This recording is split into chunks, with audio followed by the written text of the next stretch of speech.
আসসালামু আলাইকুম ওয়া রাহমাতুল্লাহি ওয়া বারাকাতুহু। সম্মানিত প্রিয় ভাই বোনেরা, আজ আমরা আর্টিকেল সম্বন্ধে জানবো ইনশাআল্লাহ। আর্টিকেল কাকে বলে? এই, অ্যান এবং দা এর ব্যবহারকে মূলত আর্টিকেল বলে। আর্টিকেলকে আবার দুই ভাগে ভাগ করা হয়েছে, ইনডিফিনিট আর্টিকেল এবং ডেফিনিট আর্টিকেল। ইনডিফিনিট আর্টিকেল এই এবং অ্যানকে ইনডিফিনিট আর্টিকেল বলে, কারণ তারা কোনো অনির্দিষ্ট ব্যক্তি, প্রাণী ও বস্তুকে বোঝায়। ইনডিফিনিট আর্টিকেল সিঙ্গুলার কাউন্টেবল নাউনের পূর্বে বসে। Example, he bot a pen, সে একটি কলম কিনেছে। হি অর্থাৎ সে কে তার কোনো নির্দিষ্ট করে নাম বোঝানো হয়নি। বট, বাই এর পাস্ট পার্টিসিপল হচ্ছে বট, by bot bot. A pen অর্থাৎ একটি কলম।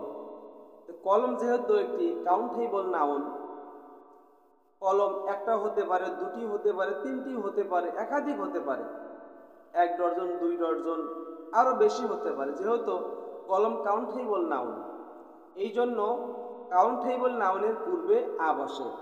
এবার আরেকটি উদাহরণ দেখুন, the boy took an egg, বালকটি একটি ডিম নিল।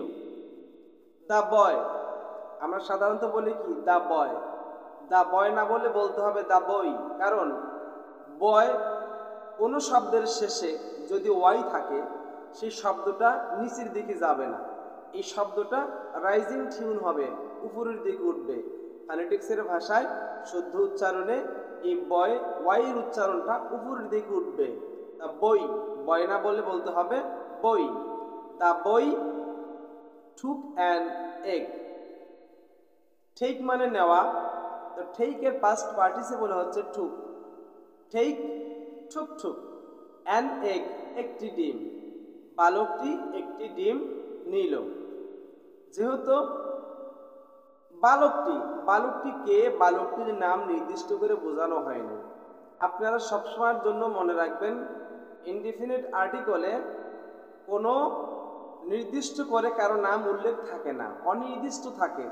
আপনারা সবাই ভালো করে খেয়াল রাখবেন যে সেন্টেন্সের মধ্যে অ্যান আছে এবং এই আছে, বুঝতে হবে যেখানে ইনডিফিনিট আর্টিকেল আছে। আর ইনডিফিনিট আর্টিকেল থাকার কারণে নির্দিষ্ট করে কারো নাম বোঝানো হয় নাই অথবা হয় না। এখন ডেফিনিট আর্টিকেল, দাকে মূলত ডেফিনিট আর্টিকেল বলা হয়, কারণ ইহা এক বা একাধিক বস্তু বা প্রাণীকে নির্দিষ্ট করে বোঝায়। ডেফিনিট আর্টিকেল সিঙ্গুলার এবং প্লুরাল উভয় প্রকার নাউনের পূর্বে বসে। Example, the man is mortal. এখন এখানে খেয়াল করে দেখুন, দ্য ম্যান, মানুষকে নির্দিষ্ট করে বোঝানো হয়েছে, মানুষ, দ্য ম্যান, এই জন্য ম্যানের পূর্বে দা বসেছে।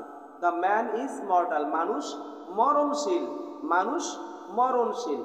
এখন আমরা সাধারণত বলে থাকি দ্য আর্থ, সবখানে কিন্তু দার উচ্চারণ হবে না, কখনো দি হবে, কখনো দা হবে। আপনারা জানেন ইংলিশে 26টি অ্যালফাবেট রয়েছে।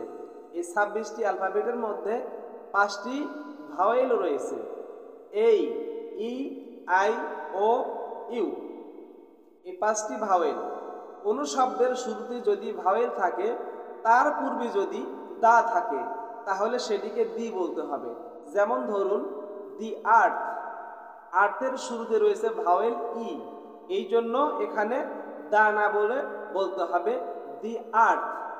অনুরূপভাবে কোনো শব্দের শুরুতে যদি ভাওয়েল থাকে, তাহলে ভাওয়েলের পূর্বে যদি দা থাকে, তাহলে তাকে দি বলতে হবে। আর যদি ভাওয়েল না হয়ে কনসোনান্ট লেটার হয়, তাহলে ওই দিকে আর দি বলা যাবে না, তাকে দা বলতে হবে। অর্থাৎ কনসোনান্টের পূর্বে যদি দা থাকে, তাহলে দা বলতে হবে, আর যদি ভাওয়েলের পূর্বে দা থাকে, ওই দাকে দি বলতে হবে। আশা করি আপনাদেরকে কিছুটা হলেও বোঝাতে পেরেছি। ইনশাআল্লাহ দেখা হবে পরের ভিডিওতে। আসসালামু আলাইকুম ওয়া রাহমাতুল্লাহি ওয়া বারাকাতুহু।